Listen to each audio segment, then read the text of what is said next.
2008년 10월 새벽 2시 대구에 사는 56세 주부 김 씨는 잠을 자지 못했어요. 낮에 회사에 전화했는데 연결이 안 됐거든요. 사무실에 찾아갔더니 문이 잠겨 있었어요. 아직 별일 아닐 거야. 내일 다시 해보자.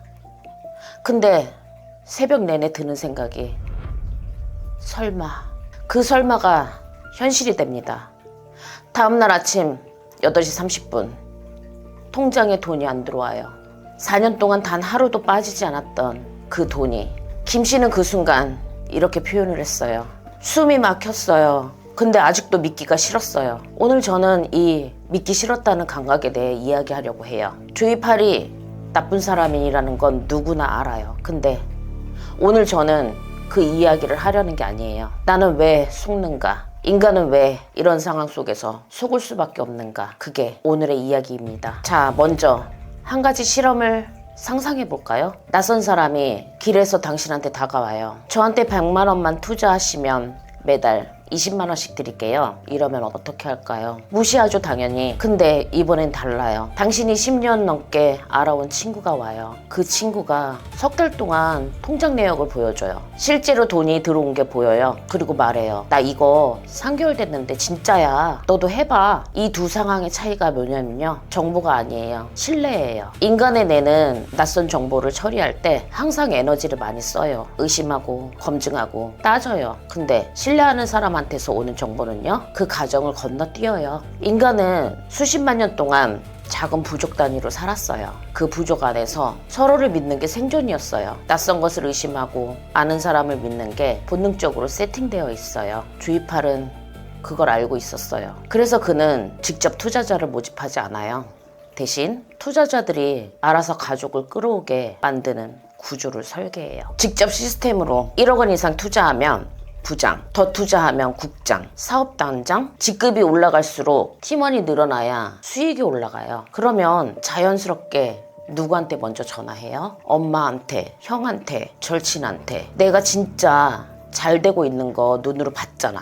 나 믿지? 이 말을 낯선 사람이 하면 사기예요. 근데요, 내가 믿는 사람이 하면요, 이때부터 사람은 판단이 아니라 기운으로 움직이게 돼요. 그리고 그 신뢰는 조이팔이 아니라 나한테 소중한 사람들을 통해서 와요. 나중에 사기인 게 밝혀졌을 때 피해자들이 더 힘들었던 이유 중 하나가 이거 아닐까 해요. 조이팔한테 배신당한 것도 있지만 나한테 권유한 엄마, 친구를 어떻게 해야 할지 모르는 거예요. 그 사람도 피해자인데 내 손으로 그 사람을 끌어들인 거거든요. 그 죄책감 때문에 스스로 목숨을 끊은 분들이 30명이 넘어요. 조이팔은 신뢰라는 인간의 가장 아름다운 감각을 무기로 썼어요. 근데 저는 여기서 조이팔이라는 인간 자체를 조금 더 들여다보고 싶어요. 이 사람 원래부터 강큰 악당은 아니었어요. 머리 좋고 공부 잘하고 동네에서 이미지 좋은 삼촌, 형, 아저씨였죠. 항상 돈이 따르고 주변에 사람이 끊이지 않았는데 상간운이 들어오면서 오지랖으로 사업에 손을 대면서 일이 점점 커진 거예요. 그는 늘 스스로에게 전 이런 놈 아니에요 라는 프레임을 씌웠어요. 도덕적 관성이 없으니 규율을 무시하는 건 물론 양심이나 가책이 느껴지지 않았던 거죠. 니들이 나한테 맡기는데 하면서 점점 더 사람을 기만하기 시작했어요. 근데 이런 사람 우리 주변에 생각보다 많아요. 원래 악마가 아니었어요. 팔자가 그를 그렇게 괴물로 만든 거죠. 4년 동안 매일 아침 8시 30분 통장에 돈이 들어와요. 이게 어떤 의미냐면요, 인간의 뇌는 반복되는 패턴을 보면 그것을 현실로 코팅해요. 이걸 보고 바로 심리학 용어로 학습된 기대라고 해요. 처음 한 달은 와, 진짜 돈이 들어오네. 6달이 지나면 이거 괜찮은 투자구나. 2년이 지나면요, 이건 내 노후 자금이야. 4년이 지나면 이 돈은 그냥 내 돈이에요. 이미 삶의 일부가 되어 있어요. 그 시점에서 누군가 이거 사기 아니야? 라고 한다면 어떤 반응이 나올 것 같아요? 방어 심리가 올라와요. 당신이 모르는 거야. 나는 4년 동안 봤는데 라고 하면서 사람은 이미 돌아갈 수 없는 상태가 돼요. 자기가 믿어온 것과 반대되는 정보들이 들어오면 사람은 그 정보를 무시하거나 왜곡하는 방향으로 움직여요. 이미 투자한 돈이 많을수록, 이미 지나온 시간이 길수록 이 부조화는 더 강하게 작용해요. 왜냐면 이게 사기였어, 이걸 받아들이는 순간 그동안의 내 판단이 전부 틀린 게 되거든요. 그게 너무 고통스러운 거예요. 그래서 사람들은 무의식적으로 아직은 아니야, 좀 더 해보자, 이런 것들을 선택해요. 조이팔이 4년이라는 시간을 투자한 건 돈을 돌려막기 위해서도 있지만 동시에 사람들의 뇌를 재편하기 위한 시간이기도 했었어요. 4년 후에 투자자는 처음에 그 투자자가 아니에요. 조이팔의 시스템을 삶의 일부로 받아들인 사람이에요. 자, 이제 핵심이에요. 저는 조이팔의 강연 영상을 보면서 이걸 분석했어요. 그는 어떤 말을 했는가? 그 말이 왜 먹히는가? 첫 번째, 그는 자기를 작게 만들어요. 강연 영상에서 그는 이렇게 말해요. 제가 먼저 시작하다 보니까 저한테 줄 직책이 없어서 어쩔 수 없이 회장이 됐습니다. 이 어쩔 수 없이라는 말을 짚어볼게요. 이 두 글자는 굉장히 영리해요. 사기꾼은 내가 대단하다고 말하지 않아요. 나도 별로 하고 싶지 않았는데 여러분들이 원하니까 라고 해요. 왜 그게 먹힐까요?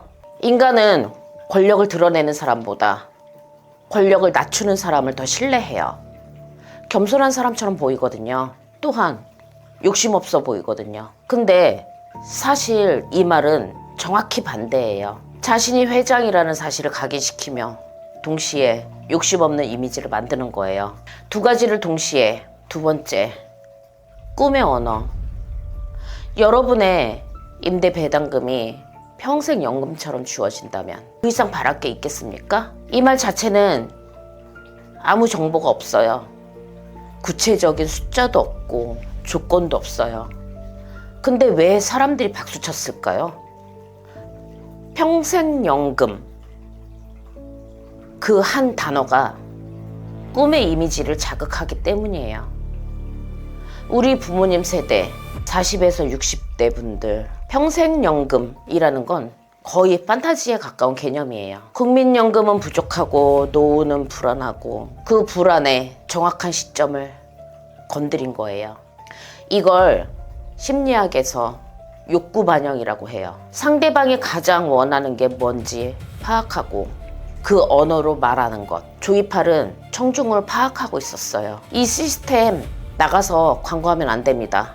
다른 회사들이 따라하니까. 이 말이 뭘 뜻하는지 아세요? 첫째, 우리만 아는 특별한 정보라는 소속감이 생겨요. 선택받는 느낌? 둘째, 외부에서 의심 많은 사람들과 내부에서의 벽이 생겨요. 저 사람들은 몰라서 그러는 거야. 그런 것들. 셋째, 입단속을 시킴으로써 외부에서 검증받을 기회를 차단해요. 이 세 가지가 동시에 일어나요. 한 문장으로 이건 거의 모든 사이비 종교가 쓰는 기술과 동일해요. 네 번째, 마감의 심리. 사라지기 전 3개월 전에 그는 이렇게 말해요. 3개월 후면 수익률이 낮아집니다. 지금이 마지막 기회입니다. FOMO of missing out. 기회를 놓치는 것에 대한 두려움. 이미 수년간 돈을 받아온 사람들한테 이 말은 어떻게 들렸을까요? 이 좋은 걸 놓치면 안 된다, 이런 공포가 작용해요. 그래서 사람들이 대출까지 받아요. 가지고 있던 자산들을 다 정리해요. 그러고 나서 몰빵 투자를 해요. 그리고 그날 디데이였어요. 조이팔이 기다려온 날. 여기서 잠깐 멈추고 싶어요. 지금 제가 설명한 이 네 가지. 자신을 낮추기, 꿈의 언어, 비밀 공유, 마감 압박. 어디서 많이 보지 않았어요? 유튜브 썸네일, 마케팅 이메일, 일부 재테크 강의, SNS 인플루언서. 이거 저만 드리는 정보예요. 48시간 한정. 이미 다 아는 사람들만 수익 내고 있어요. 조이팔이 특별히 천재적인 사기꾼이 아닐 수도 있어요.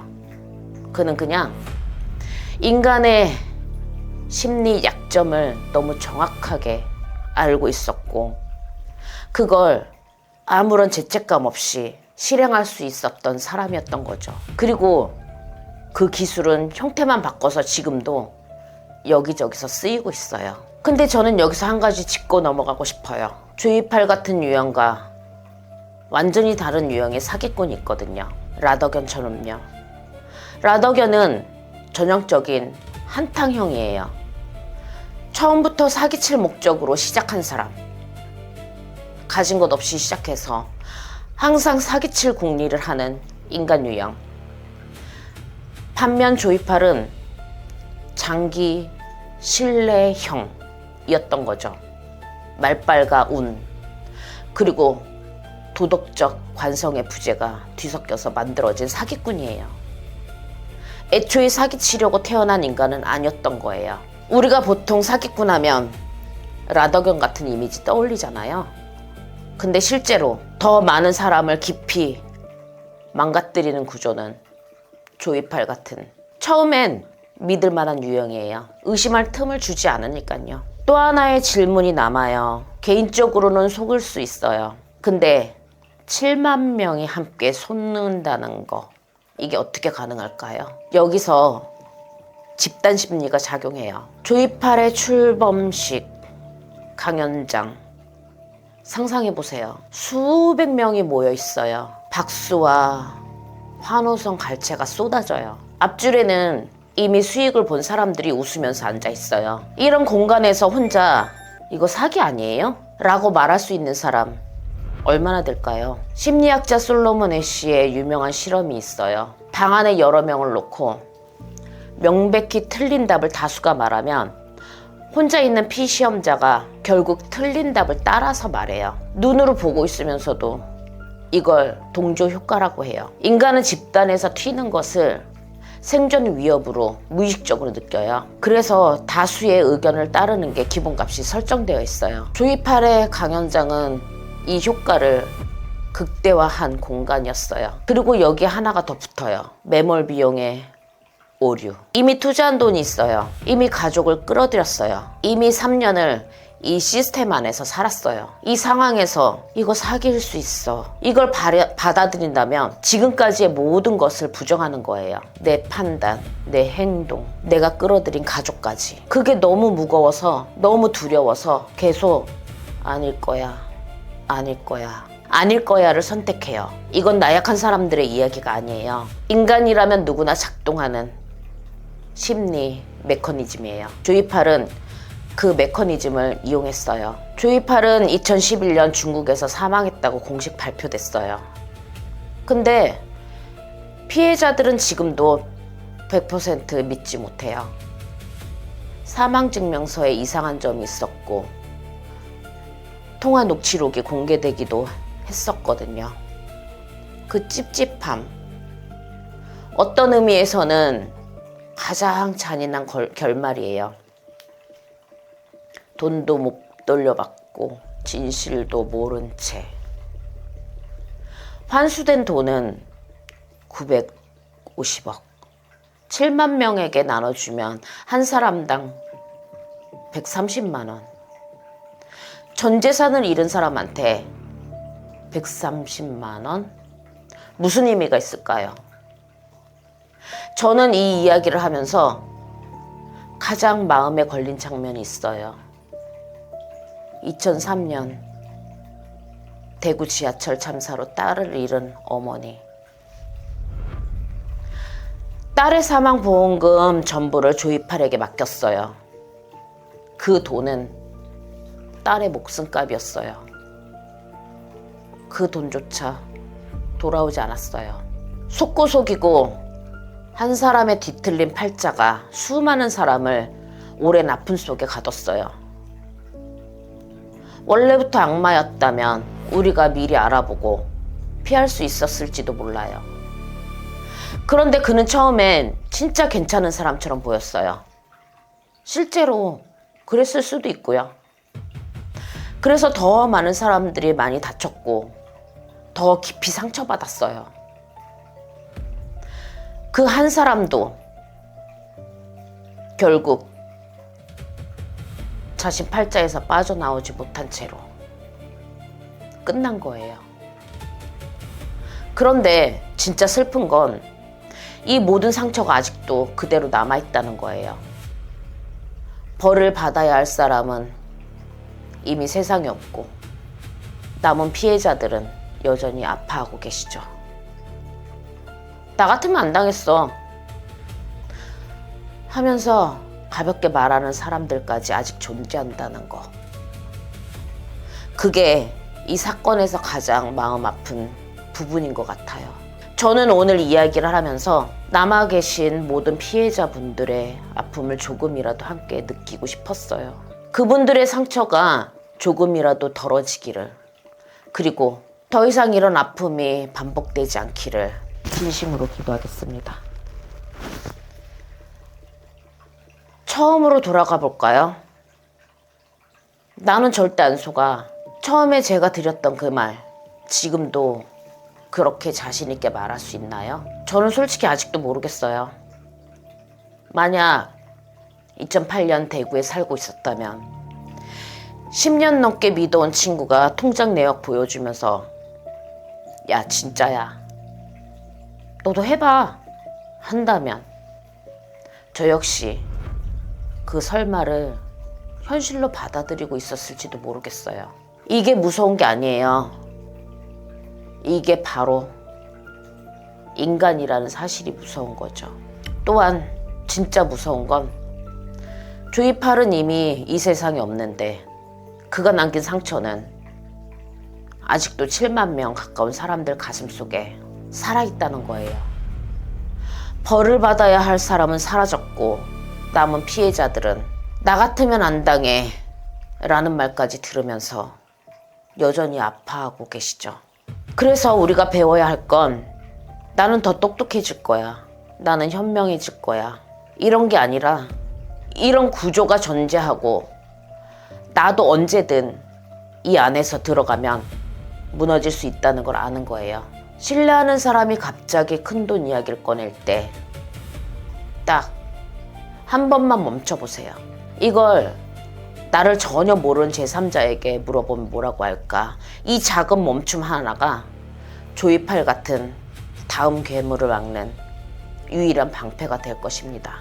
오늘 제 이야기 끝까지 들어주셔서 정말 감사합니다. 그리고 아직까지도 아파하고 계신 분들께 작은 위로가 되기를 진심으로 바랍니다.